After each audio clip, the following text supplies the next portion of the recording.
This is a shockwave machine.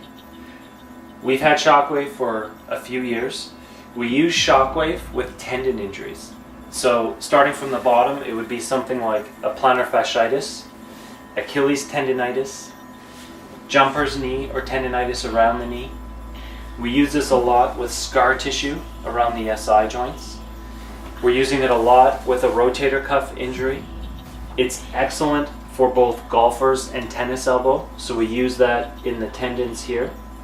And what it does, there's an air pressure unit here that forces a piece against the tip here. And every time it hits the skin, it's putting a wave of pressure into the tissue. And that pressure helps break down scar tissue, and it helps create new blood vessels. So tendons typically have poor blood supply, and the shockwave machine helps improve the blood supply, so over time a tendon can heal. Typically people will do 5 or 6 sessions over a 3-month period of time, and it usually takes about 3 months for the body to heal, and it usually takes about 3 months for those new blood vessels to form and for the pain to go away.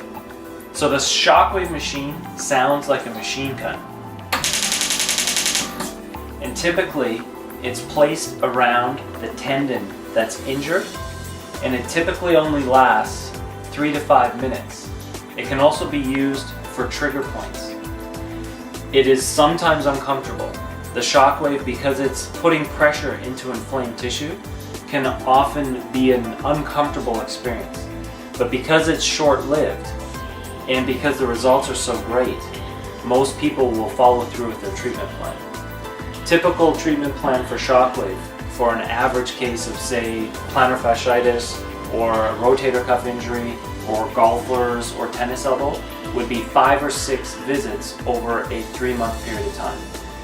Most of the time they would also be instructed to use some type of exercise, some type of bracing if necessary, and we also do this in conjunction with physiotherapy and chiropractic.